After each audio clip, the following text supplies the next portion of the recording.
What's creepier? A murderous tin man hunting hearts, or a haunted shopping mall where reality slowly starts slipping away? What's good, everyone? I'm Travis, and this is the Final Cut, your daily pulse in horror. It's Monday, March 9th, 2026, kicking off a new week, and it's going to be a short one here because in just a couple of days, we'll be heading down to Austin. That's right, South by Southwest Travel Week. So we'll be getting ready for screenings, interviews, and coverage coming out of Texas. But before we jump into today's stories, let's talk sponsors. First up, quick shout out to Grove. Don't forget, March Movie Madness is still running all month long. Deals popping up throughout the month. Right now, you can pre-order the horror classic, The Haunting, which will be arriving May 26th in 4K and Blu-ray. There's also a limited edition 4K steelbook for The Bride available for pre-order. That's the one that's in theaters right now. No release date yet, but if you saw it this weekend, drop a comment. Let us know what you thought about the film. Over at Fanatical, Bundle Fest is still rolling with a bunch of RPG bundles and game deals.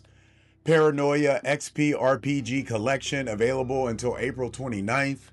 Shadow Dark RPG Adventures Bundle also through April 29th. Mystery Star Bundle ending April 1st. Plus the Build Your Own Arcade and Shooter Bundle. And for new releases, Marathon available now at 14% off. Monster Hunter 3 drops this Friday.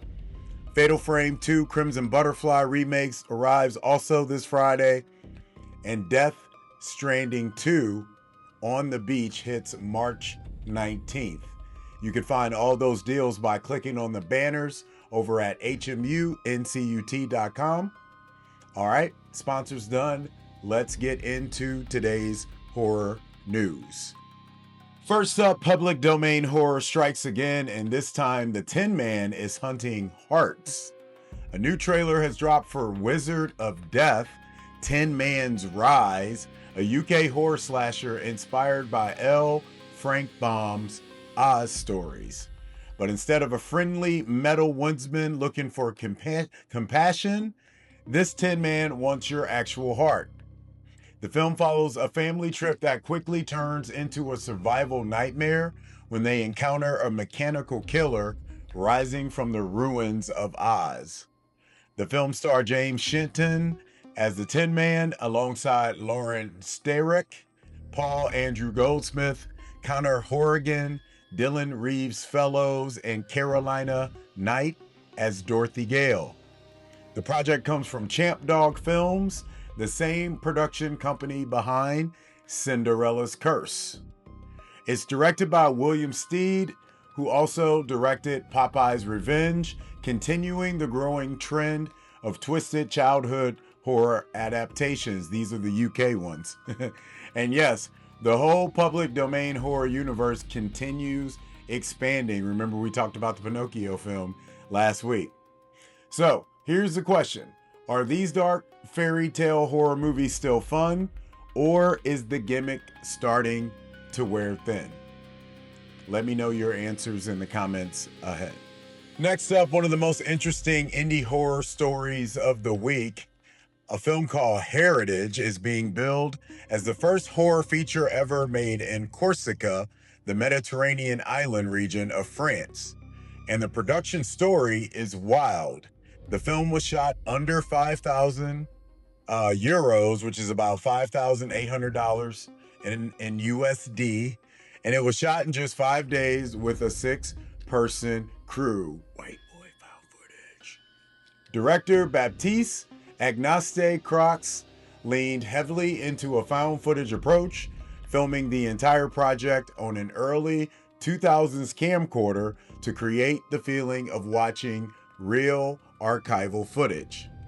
The story follows two family members returning to Corsica after 15 years away to visit their grandfather, but what starts as a filmed reunion slowly turns into something far more disturbing. The question is, why would they be trying to film this with the old camera? Unless this was just supposed to be set back then, right? The film explores family memory, displacement, and cultural identity, all wrapped inside a creeping folk horror atmosphere. Heritage will premiere at Unnamed Footage Festival in San Francisco on March 26th, with an additional screening planned in Sweden, Toronto, and Italy later this year. And honestly, stories like this remind you why the festival circuit still matters. Sometimes the most creative horror films come from the smallest budgets. My question for you guys, though, is would you watch a horror movie shot entirely on an old camcorder if the story was strong enough? I'm watching camcorder footage on YouTube about 3 days out of the week, so I think that's a yes for me. But let me know your guys' answers in the comments ahead. And finally today, a familiar face from the slasher world is stepping into something more psychological. Damian Maffei, known for roles in The Strangers, Pray at Night, Haunt, and Wrong Turn, is starring in a new liminal horror film called The Space Between.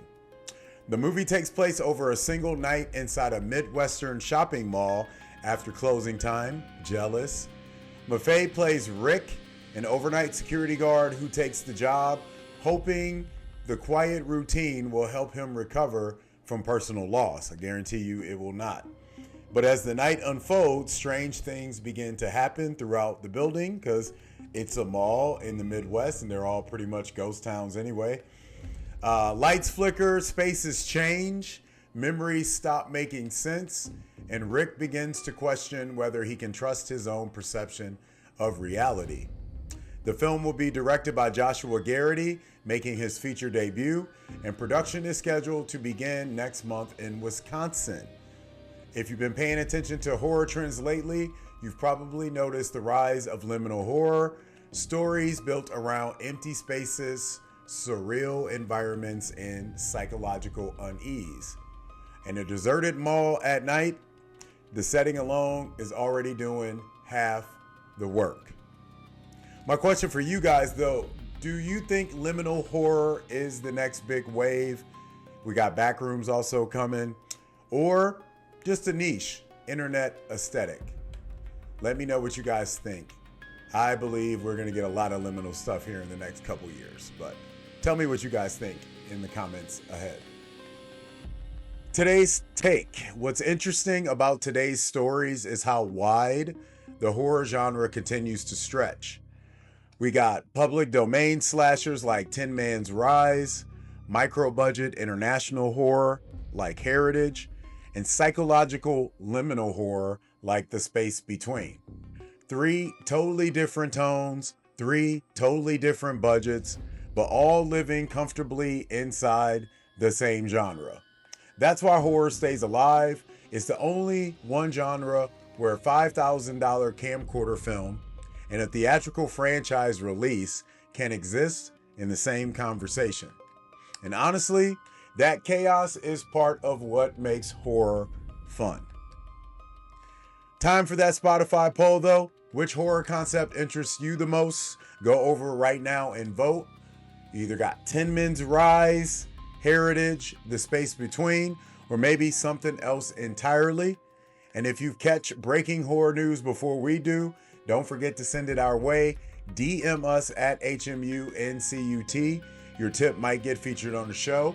One of the a film that we talked about a few months ago just reached out. They're going to be giving us a couple exclusive drops because we mentioned them on the show. That was our first time even talking to them. So hit us up. We will gladly promote your projects on The Final Cut. That's it for today's episode of The Final Cut, your daily pulse in horror. Remember, we'll have a short week of episodes as we prepare to head off to Austin. If you're watching on YouTube, like and subscribe. If you're listening on Spotify, Apple Podcasts, follow the show so you don't miss the next episode. I'm Travis. You guys know the drill. We'll be back tomorrow. More news, more headlines. Until then, as always, keep the lights on.